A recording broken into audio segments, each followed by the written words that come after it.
Okey, salam sejahtera dan selamat pagi diucapkan kepada semua pelajar. Hari ini kita akan belajar pendidikan jasmani yang bertajuk perhubungan. Baik, mari kita lihat apa itu komunikasi. Komunikasi merupakan satu proses pemindahan maklumat, perasaan, idea dan fikiran seseorang individu kepada individu, sekumpulan individu yang lain.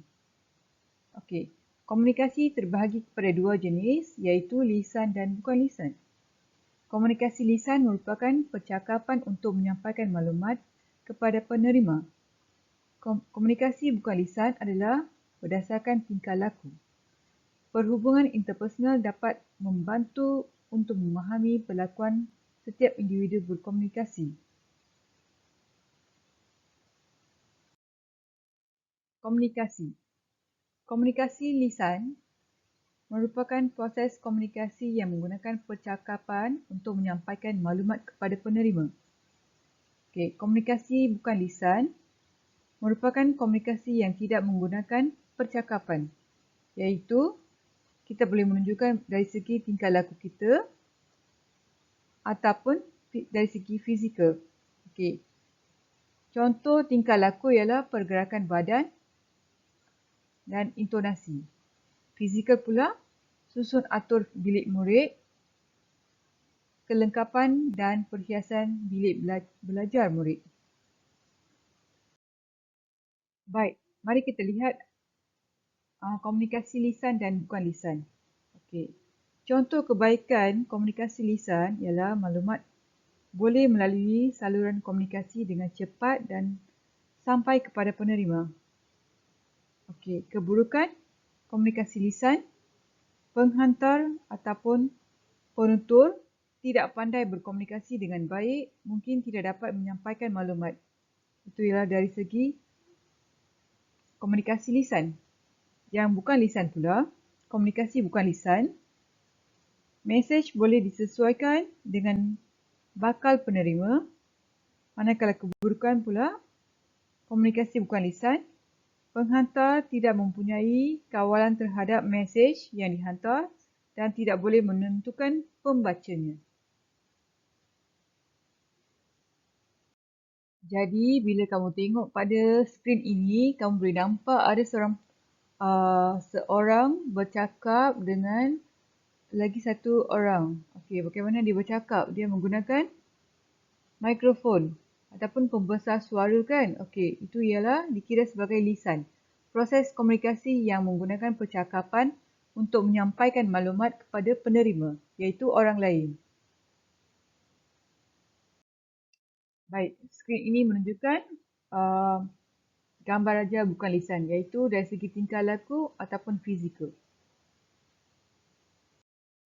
Okey, mari kita lihat tingkah laku. Tingkah laku adalah seperti pergerakan badan, hubungan mata, eye contact dan intonasi. Okey, di bawah ini kamu boleh nampak ada beberapa muka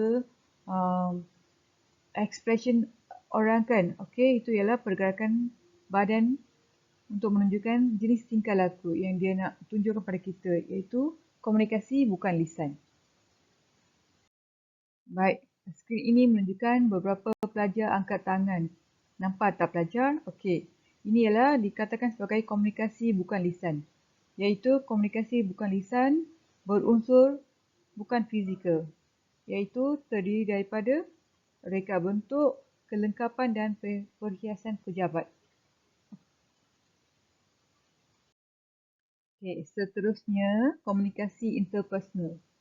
Okey, proses komunikasi antara individu lebih daripada seorang individu. Okey, proses ini dikatakan sebagai proses komunikasi di antara seseorang dengan seseorang yang lain atau antara manusia.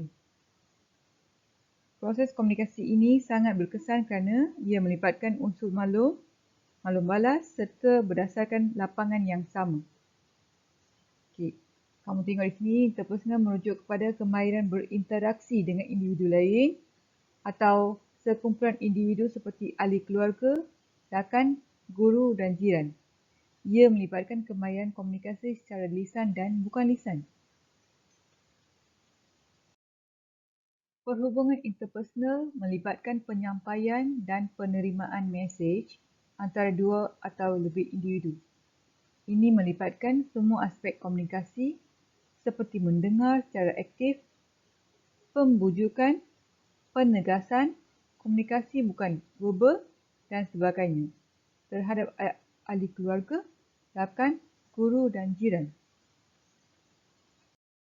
Okey, selain itu, hubungan interpersonal juga dapat membantu anda untuk memahami perlakuan, bagaimana dan kenapa individu manusia berkomunikasi dalam cara yang berbeza untuk membina perhubungan antara ahli keluarga, rakan, guru dan jiran. Dan mari kita lihat apakah kepentingan kemahiran komunikasi.